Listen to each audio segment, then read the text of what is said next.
I love what we're surrounded by. You know, I never, this has always been home for me. I was born down south and I lived all over the place, but we always came back here because this is where my family's from. My ancestors, you know, are from this area. And I've always felt that, like after being away and stuff, you get a feeling you never get anywhere else, like coming home. You know, I call it like that blood memory. You know, it's in our DNA. This is where all my ancestors are from, this area, James Bay and stuff like that. I love that we're surrounded by all this land and it's, you know, mostly untouched. You know, after living down south for many years, and I keep telling people, like, you don't realize how beautiful it is up here and how good it is up here. Like, it's nice to wake up and not see the air or smell whatever factories or the pollution, and, you know, the water's safe for the most part, right? It's safe. We've got some untouched river systems up here, and like for Ontario and most of the world, that's pretty uncommon now, this beautiful gem. And that's what I love about here. And I love the people. Like, I love how we can come together and do good things and help one another. But I really, like, it's the land and what's surrounding us, and, you know, our home base. This is where we're from. This is our people's home. Yeah. I love the shift that happens, you know, because we all get so busy with technology, gadgets, our jobs, our work, even our daily family lives. Like, just, we get busy and your head gets full, you know. And just to go out there and be out there, there's no price, it's invaluable, right, in the sense that you get the connection. I don't hunt. I'm hoping to learn. I don't trap. You know, I just started fishing. I'm not an avid fisher person, but I'm trying. And you know, it's important. Like, I grew up down south where I didn't have this connection. Like, I had it when I came home for visits and stuff, but it was very short.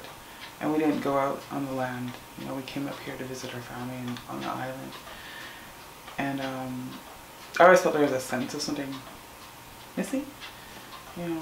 And I know that's the cultural part for me, like learning what it is to be a Cree woman. It's important for me to instill that in my youngest son. You know, he's 4 and this will be the only way he'll know, which makes me proud that, you know, it's still here for us. Like, and when I talk about that, I mean like learning how to fish, prepare the food, you know, hunt, clean the birds, you know, all the work that goes into it, you know. And then all that work that goes into it, it doesn't just connect us with our food today and stuff, it connects us with, you know, our previous generations and all the work they did, because this stuff has been done forever. There's new tools and stuff that we use to make it a little more easier, but that way is still there, you know, and it's really important for us to learn it. And then what I loved about, like, the land stuff, and especially working with the kids and stuff, you can see that shift in them when they tune out technology and today and focus on, you know, the task at hand. So I love that part of it, and I think it's so important to bring it back, for not just for big kids like me, but for you know, our youth that don't have that opportunity. Because, like, when you reconnect them with, you know, land, culture, and all that stuff, like, it's integrated. There's really no separating it, because it's linked together, you know. And then when you reintroduce them to that, it instills, you know, not just the practical part of learning how to get your own food and, you know, the sense of pride and accomplishment, but the values and, you know, well, pride for your culture and your identity and sense of belonging and community. Like, all that stuff comes together when we do these things and we learn these things, you know. And that's living your life in a good way and doing things in a good way, which is more valuable than anything, you know.